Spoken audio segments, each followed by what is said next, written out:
के senior observer भी है वहां पर, आप होकर भी आए हैं।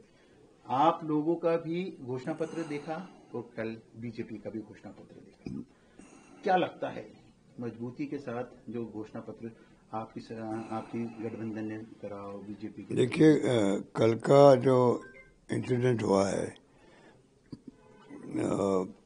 बीजेपी का एनडीए के घोषणा पत्र,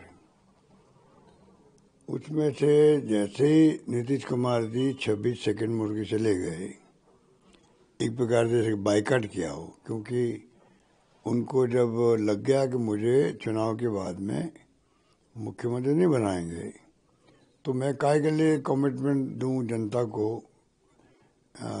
मैनिफेस्टो पढ़ करके ये मैं वादे कर रहा हूँ आपसे। वो मेरा वक्त गया जब मैं खुद आगे आता था। अब तो ये स्थिति है कि जो ये लाए हैं मैनिफेस्टो, तो इनको पढ़ने दीजिए। तो बीजेपी के जो डिप्टी सीएम हैं उन्होंने मैनिफेस्टो को पढ़ा बाद में फॉर्मेलिटी करने के लिए, और नीतीश कुमार चले गए। तो अमित शाह जी ने पहले ऐसा रखा ही था कि चुनाव के बाद तय करेंगे कौन चेहरा हो मुख्यमंत्री का। अभी तो हम उनके नेतृत्व में चुनाव लड़ रहे हैं, तो उससे अंदाजा लगा लीजिए कि ये हालात है एनडीए गवर्नमेंट में।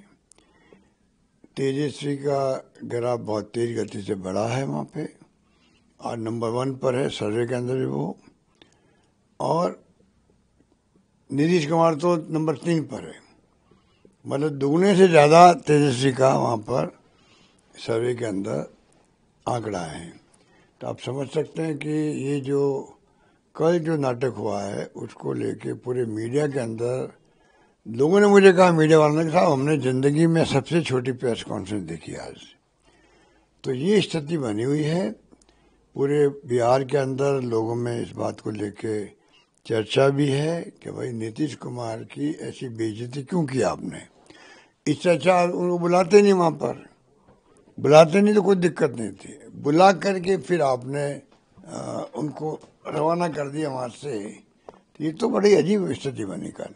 बिहार चुनाव से पहले जन सुराज कार्यकर्ता जो मृत पाए गए मोकामा में, उसको लेकर एक सियासी विवाद वापस बिहार चुनाव से में गूंज रहा है। लगातार जो वहाँ की सरकार है उसके ऊपर आरोप लगाया मोकामा हत्याकांड, मोकामा में जो तनाव हुआ है। मोकामा क्या हुआ, तो मतलब पूरी इनकी पोल खुल गई कि लालू यादव के जंगली राज की बातें करते थे। वो लोग समझ गए कि आज क्या स्थिति है वहाँ पर। स्थिति बड़ी नाजुक है वहाँ, पता नहीं कौन क्या बोल रहा है। अभी शादी बोल के पहले तो चुनाव के बाद देखेंगे, अब बोल के आप ये सम्राट चौधरी को जिताओ, एक बड़ा आदमी बनाएंगे। तो ये स्थिति, अलग अलग जो विचार आ रहे हैं वहाँ पे, उससे लोग पूरी तरह समझ गए कि एनडीए की सरकार चली है और 20 साल तक रहे हैं नीतीश कुमार जी मुख्यमंत्री। अब वो समझ गए कि चेहरा बदलने का वक्त आ गया है। पूरी नौजवान पीढ़ी तेजस्वी के साथ में है, और राहुल जी तेजस्वी जिस प्रकार दौरे शुरू किए हैं, राहुल जी की यात्रा ऐतिहासिक थी। पूरे बिहार के लोगों ने जो रेस्पॉन्स दिया वो एक्स्ट्राऑर्डिनरी था। तो हम मान के चलते हैं कि इस बार सरकार माँ गठबंधन की बनेगी, ये मेरा मानना है। देखिए, जो आरोप लगा रहे हैं बीजेपी वाले कि हमारे उम्मीदवार पे कोई दाग नहीं है, दाग नहीं होगा मान लीजिए, वो तो क्यों नए उम्मीदवार बने होंगे, नहीं होंगे, पर भाया जो है प्रमोद जैन भाया, उसके जो परफॉर्मेंस है वहाँ पर लंबे समय से, जिस प्रकार उन्होंने विकास के काम करवाए हैं पूरे जिले के अंदर अपने क्षेत्र में, वो बेमिसाल है। नंबर 1। नंबर 2, जो सामाजिक सरोकार वो रखते हैं, हमने तो बाद में शुरू किया ये आपका फ्री मेडिसिन, फ्री जांचें और फ्री आपके ऑपरेशन। भाया और उनकी पत्नी जो है पहले से ही अस्पताल में, जो मरीज आते हैं जिले के, वो गरीब होते हैं, उन सब की सेवा करना, इलाज फ्री करवाना, दवाएं फ्री देना, खाना फ्री देना, ये सब काम वो बरसों से करते आ रहे हैं। नंबर 1। नंबर 2, पशुओं को पालने का काम वो करते, गौशालाओं को, इसलिए हमने उनको मंत्री बनाया, तो गौशाला का साथ रखा उनके साथ में।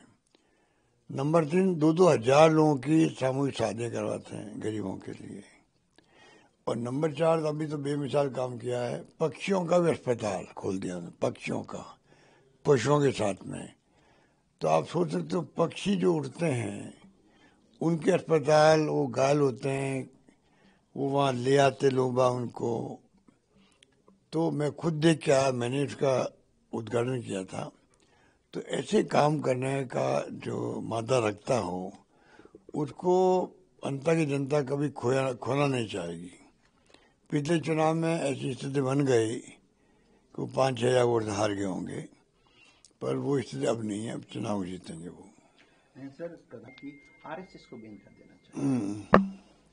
अब देखिए, ये जो प्रधानमंत्री जी को ये बातें बोलनी नहीं चाहिए। उस वक्त में हम तो थे नहीं, ना वो थे ना मैं था। ये इतिहास में कई बातें जो दर्ज है, ये दर्ज की जाती है, दर्ज करने के प्रयास किए जाते हैं, उसमें और सच्चाई क्या थी उसमें राजनीति का फर्क होता है।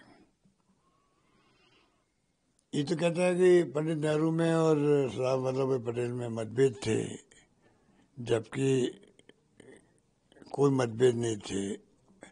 उस वक्त की जो पर्सनालिटी थी, महापुरुष थे, वो इतना मादा रखते थे कि एक दूसरे के कई विचार नहीं मिलते थे, तब भी उनके मन मिलते थे।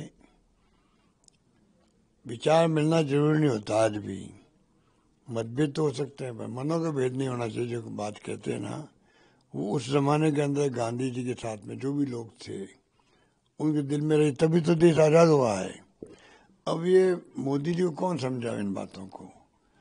वो जो नई पीढ़ी को गुमराह कैसे करें वो काम करते हैं। नई पीढ़ी को पता नहीं कि वास्तव में क्या हुआ होगा।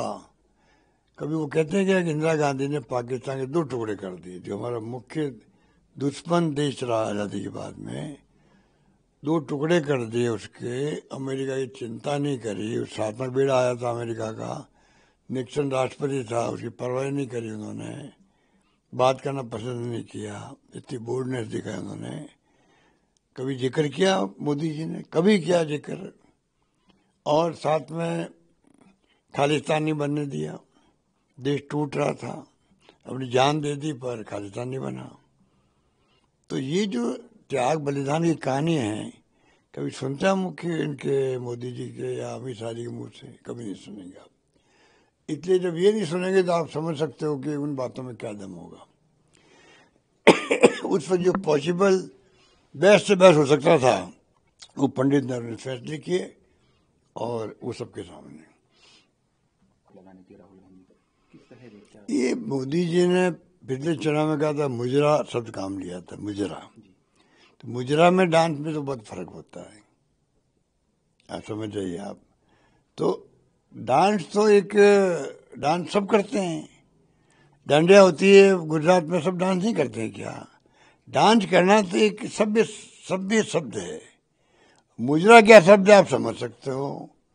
तो जो व्यक्ति मुजरा बोल चुका है, उनकी पार्टी को इतना सोचना चाहिए कि कल हम आरोप लगाएंगे कांग्रेस पर, राहुल गांधी पर, तो वो कांग्रेस वाले मुजरा शब्द याद दिलाएंगे, तो फजीहत किसकी होगी? फजीहत उन्हीं की हो रही है। इसलिए इलेक्शन कमीशन में जाना एक न्यूज आइटम बन जाता, अलग बात है, पर कुछ में कोई राहुल गांधी भावना कहती भाई कि वोट लेने के लिए मोदी जी कुछ भी कर सकते हैं।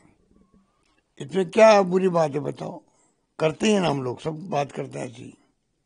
ये इनके प्रकार चुनाव जीतते हैं, साम दाम दंड भेद से चुनाव जीतते हैं, आरोप लगाते हैं, इनका मतलब क्या हुआ है?